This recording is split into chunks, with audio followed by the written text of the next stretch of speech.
crude price will impact the inflation. Inflation will impact the stock market prices.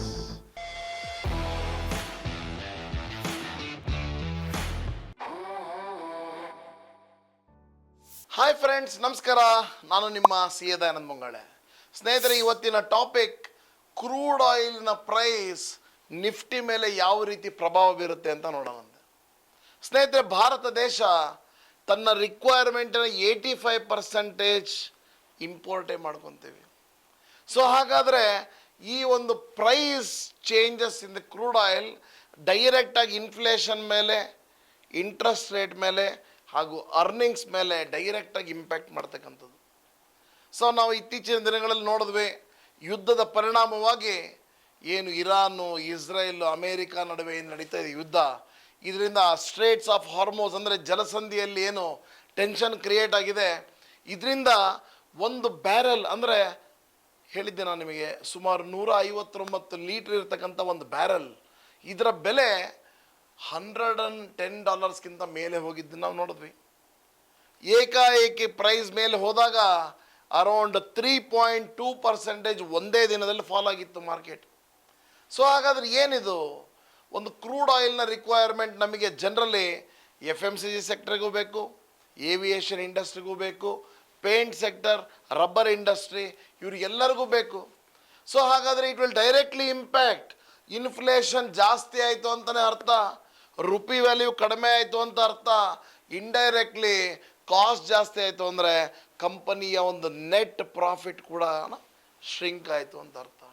So ಹೇಳಬೇಕು ಅಂದರೆ Nifty ಹಾಗೂ crude oil both are not at all proportional, ಅಂದರೆ disproportionate to each other. So ಒಂದು ಮೇಲೆ ಹೋಯಿತು ಅಂದರೆ ಒಂದು ಕೆಳಗೆ ಬೀಳುತ್ತೆ. ಸೊ ಕ್ರೂಡ್ ಆಯಿಲ್ ಮೇಲೆ ಹೋಯಿತು ಅಂದರೆ ಮಾರ್ಕೆಟ್ ಕೆಳಗೆ ಬೀಳುತ್ತೆ, ಕ್ರೂಡ್ ಆಯಿಲ್ ಕೆಳಗೆ ಬಂತು ಅಂದರೆ ಮಾರ್ಕೆಟ್ ಮೇಲೆ ಹೋಗುತ್ತೆ. It is similar to India VIX. So ಭಯ ಭಯ ಭಯ ಏನು ಹೇಳ್ತೀವಿ, ಭಯ ಜಾಸ್ತಿ ಹೋದರೆ ಹೇಗೆ ಮಾರ್ಕೆಟ್ ಕೆಳಗೆ ಬೀಳುತ್ತೋ, ಸೇಮ್ ವೇ ಕ್ರೂಡ್ ಆಯಿಲ್ ಮೇಲೆ ಹೋಯಿತು ಅಂದರೆ ಮಾರ್ಕೆಟ್ ಕೂಡ ಕೆಳಗೆ ಬೀಳುತ್ತೆ. ಸೊ ಹಾಗಾದರೆ ಯಾವ ಸೆಕ್ಟರ್ಗೆ ಅಥವಾ ಯಾವ ಯಾವ ಕಂಪನೀಸ್ಗಳಿಗೆ ಇದು ಬೆನಿಫಿಟ್ ಮಾಡ್ಬೋದು ಅಂತ ನೋಡಿದಾಗ, ಈ ಕ್ರೂಡ್ ಆಯಿಲ್ನಲ್ಲಿ ಪ್ರೈಸ್ ಜಾಸ್ತಿ ಆದಾಗ ಹೆಚ್ಚಾಗಿ ಈ ಆಯಿಲ್ ಕಂಪನೀಸು, ONGCನೋ, ರಿಲಯನ್ಸು, ಈ ರೀತಿಯ ಕಂಪ್ನಿಗಳಿಗೆ ಇದೊಂದು ಬೆನಿಫಿಟ್ ಆಗ್ಬೋದು. ಸ್ನೇಹಿತರೆ, we have understood rise in the crude oil, market will be bearish. Fall in the crude oil, market will start to be bullish. ಹಾಗಾದರೆ ನಿಮ್ಮ ಚಿಂತನೆ ಎಲ್ಲಿರಬೇಕು ಅಂದರೆ ಕ್ರೂಡ್ ಆಯಿಲ್ನ ನಾವು ನೋಡ್ತಾನೆ ಇರಬೇಕು. ಎಲ್ಲಿ ನೋಡ್ಬೋದು? ಮನಿ ಕಂಟ್ರೋಲ್ನಲ್ಲಿ ಕೂಡ ನೋಡ್ಬೋದು ನೀವು. ಸೊ ಹಾಗಾದರೆ ಇದನ್ನು ಮನಿ ಕಂಟ್ರೋಲ್ನಲ್ಲಿ ಕಮಾಡಿಟೀಸ್ನಲ್ಲಿ ಬ್ರೆಂಟ್ ಕ್ರೂಡ್ USD ಅಂತ ನೋಡಿದಾಗ ಅಲ್ಲಿ ನಮಗೆ ಪ್ರೈಸ್ ಕೂಡ ಗೊತ್ತಾಗುತ್ತೆ. ಸೊ ಮಾರ್ಕೆಟ್ ನಾವೇನಾದ್ರೂ ಬುಲ್ಲಿಶ್ ಆಗಬೇಕು ಅಂತ ಎಕ್ಸ್ಪೆಕ್ಟ್ ಮಾಡ್ತಿದ್ದೀವಿ ಅಂದರೆ ಡೆಫಿನೆಟ್ಲಿ ಅದು 100ಕ್ಕಿಂತ ಕಡಿಮೆ ಬರಲಿಕ್ಕೆ ಸ್ಟಾರ್ಟ್ ಆದರೆ market will start to be bullish. ಸ್ನೇಹಿತರೆ, ಹಾಗಾದರೆ ನಮ್ಗೆ ಒಂದಂತೂ ಕ್ಲಿಯರ್ ಕೋರಿಲೇಷನ್ ಅಂತ ಅರ್ಥ ಆಯಿತು, ಎರಡು ಉಲ್ಟಾ. ಯಾವ್ಯಾವ ಸೆಕ್ಟರ್ಸಿಗೆ ಲಾಭ, ಯಾವ ಯಾವ ಸೆಕ್ಟರ್ಸ್ಗಳಿಗೆ ಲಾಸು, ಇದನ್ನು ಕೂಡ ನಾವು ನೋಡಿದ್ವಿ. ಸೊ ಹಾಗಾದರೆ ಒಂದೇ ಮಾತಿನಲ್ಲಿ ಹೇಳಬೇಕು ಅಂದರೆ crude price will impact the inflation, inflation will impact the stock market prices ಅಂತ ಹೇಳ್ತಾ ಈ ಒಂದು ಇನ್ಫಾರ್ಮೇಷನ್ ನಿಮಗೆ ಯೂಸ್ಫುಲ್ ಆಗಿತ್ತು ಅಂತ ಭಾವಿಸ್ತಾ ಇದ್ದೀನಿ.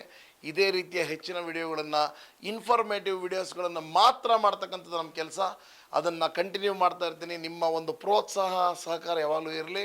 If you really liked it, ಒಂದು ಲೈಕ್ ಹಾಗೂ ಈ ಕಾಮೆಂಟ್ ಮಾಡಿ ಕೂಡ ಹೇಗಿತ್ತು ವಿಡಿಯೋ ಅಂತೇಳಿ, ಅದನ್ನು ಕೂಡ ನಾನು ಕಾಯ್ತಾ ಇರ್ತೀನಿ. Thank you so much.